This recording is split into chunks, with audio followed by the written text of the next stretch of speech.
Assalamualaikum semuanya, selamat malam.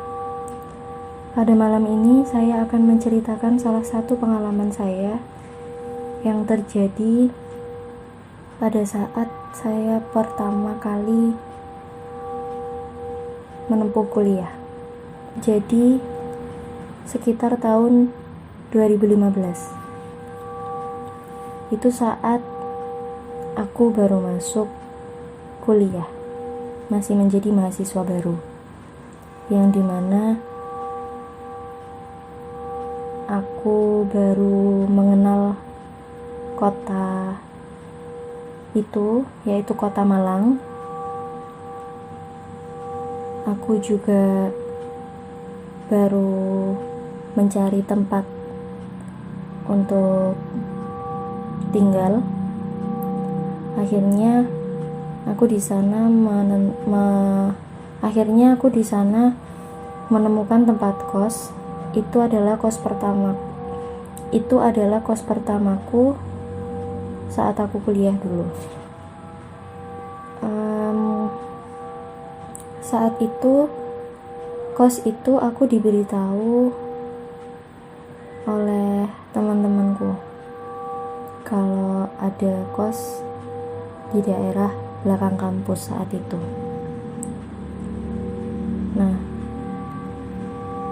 akhirnya aku kos di sana lah bersama temanku. Tapi ternyata kos itu tinggal 2 kamar. Dan yang 1 kamar ini sudah dipesan oleh orang lain. Akhirnya temanku memutuskan ngekos di tempat deket situ, dan aku yang kos di tempat itu. Kos ini letaknya di belakang kampusku, masih masuk gang, ngelewatin jembatan kecil. Nggak jauh dari situ sudah ada kos-kosanku ini. Di situ kos-kosanku bukan berdiri sendiri, tapi jadi satu dengan ibu kos.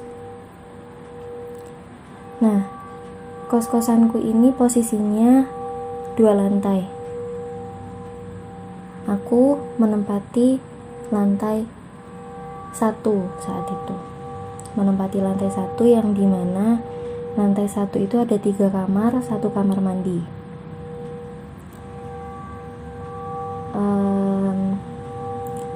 Satu kamar satu kamar yang aku tempati, kamar satunya ditempati oleh anak kos yang lainnya, dan 1 kamar lagi itu ditempati oleh anak dari ibu kosku, karena kos-kosanku ini campur dengan ibu kos. Campur satu rumah tapi beda rumah. Jadi gimana?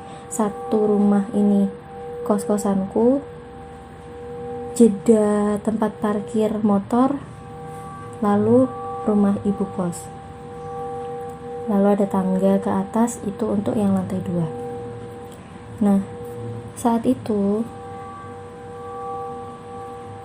malam itu aku ngelewatin sehari 2 hari di kos-kosan itu biasalah, nggak ada apa-apa. Ya mungkin yang aku alami susah tidur, terus panas. Padahal kota itu dikenal kota dingin, tapi nggak tahu kenapa aku merasakan panas saat itu. Terus aku merasakan susah tidur karena mungkin aku nggak pernah jauh dari orang tua. Lalu saat itu aku cuman merasa kesepian aja, jadi saat itu aku cuman merasakan kesepian, susah tidur karena mungkin aku jauh dari orang tua, karena sebelumnya aku nggak pernah jauh dari orang tua gini, dan aku harus tidur sendiri. Meskipun di rumah aku juga tidur sendiri, tapi nggak merasa kesepian gini gitu. Saat itu posisi kamarku itu dekat dengan kamar mandi, dan di lantai 1 kamar mandinya cuma satu. Kamar mandi 1 dibuat bertiga, dibuat aku, mbak kos, dan anak dari ibu kos ini tadi. Nah, kejadian ini waktu itu terjadi malam-malam ya. Sebelum itu gak pernah mengalami apapun, tapi gak tahu kenapa malam itu aku ngerasa gak enak. Waktu itu aku ngerasa susah tidur banget. Padahal dari pagi, siang, sore acara itu lumayan padat. Aku pagi pesmaba, ospek saat itu, terus sampai siang, lalu sore aku keluar untuk cari bahan-bahan ospek, dan malamnya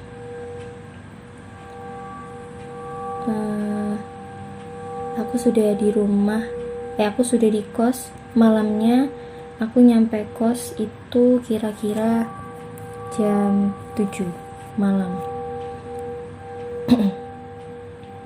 Jam 7 malam itu aku langsung bersih-bersih diri, aku langsung mandi, sholat, terus aku ngaji. Sudah, aku memutuskan untuk tidur, nyoba tidur sambil nonton YouTube, terus baca-baca novel gitu. Nggak tahu kenapa biasanya jam 9 itu aku sudah bisa tidur. Aku saat itu jam 9 malam masih nggak bisa tidur. Nggak tahu kenapa, nggak ada ngantuk sama sekali, nggak ada rasa pengen tidur sama sekali. Jam 9, jam 10 aku ngeliat gak ada gerak-gerik di sekitar kamarku, yang artinya itu udah malam banget, gak ada anak kos keluar masuk, dan udah sepi, semuanya dikunci. Terus tiba-tiba malam itu waktu aku main HP, ada yang ketuk kamarku gitu. Aku diam. Kenapa aku diam? Karena biasanya kalau memang itu ibu kosku, dia bakalan sambil manggil, "Mbak, Mbak," gitu. Kalau misalkan itu temen kos atau mbak kosku yang ada di situ, tetangga kosku, dia pasti manggil nama, ketok sambil panggil nama. Tapi ini enggak. Ketok waktu itu sekali. Aku diam. Aku takut dong, posisinya sudah malam, gak ada tanda-tanda itu ibu kos atau tetangga kosku. Aku diam. Jangka semenit 2 menit, ada ketok lagi. Aku diam.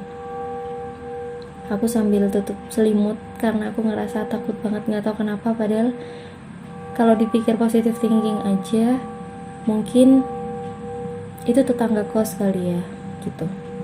Aku langsung gak tahu kenapa langsung tutup selimut buat gak dengerin gitu siapa yang ketok-ketok pintu. Terus ketiga kalinya agak keras suara ketokannya. Terus aku mulai ke pintu, aku jawab, "Iya, bentar," karena emang posisi pintuku aku kunci setiap malam, setiap mau tidur itu selalu aku kunci, karena emang pesan dari orang tuaku kayak gitu. Pas aku udah mau turun kasur, padahal aku udah jawab iya bentar, aku udah mau turun kasur, langsung suara banting pintu itu keras banget. Orang kayak maksa masuk pintu kamarku itu sambil dobrak gitu. Aku langsung loncat dari kasur, terus aku teriak, "Iya sebentar," gitu. Langsung aku buka kunci kamar, aku buka lah saat itu, dan nggak ada siapa-siapa, bener-bener nggak ada siapa-siapa. Itu sepi banget. Dan aku ngeliat di situ sepi banget, nggak ada siapa-siapa, lampunya udah gelap. Dan kamar kos depan aku itu kamar kos anak dari ibu kosku itu juga gelap. Dan aku ngeliat sebelah kamar dari anak ibu kosku ini itu kamar kos temen aku, tetangga kosku itu masih terang lampunya. Dan aku ngeliat itu gak ada siapa-siapa gitu.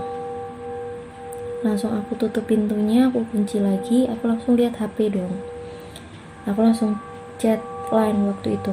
Aku langsung chat line ke tetangga kosku yang lampunya masih buka ini. Pas aku mau chat line, dia chat duluan. Dia ada apa? Dia gitu.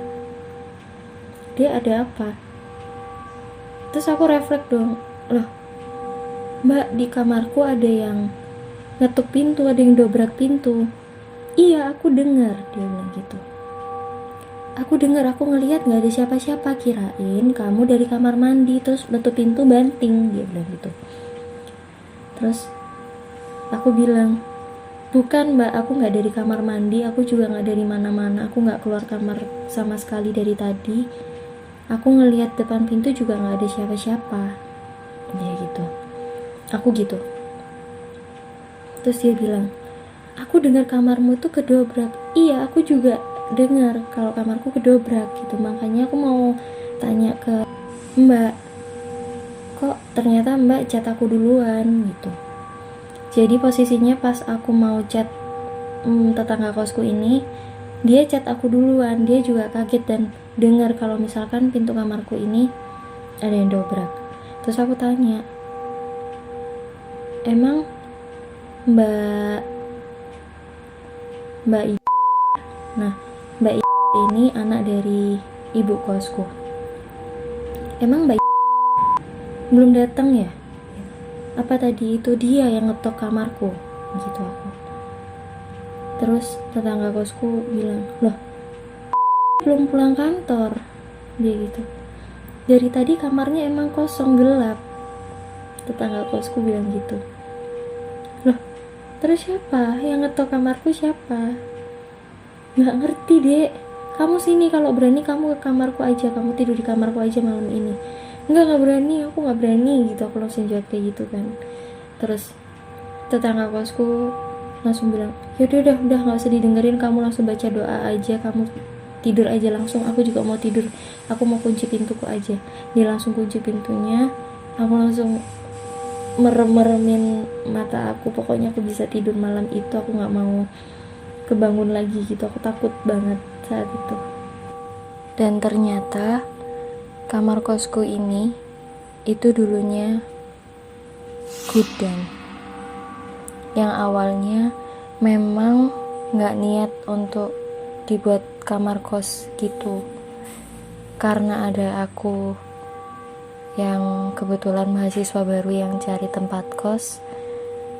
Akhirnya ada satu tempat, yaitu gudang, dibuatlah jadi kamar kosku ini gitu. Dan saat aku pulang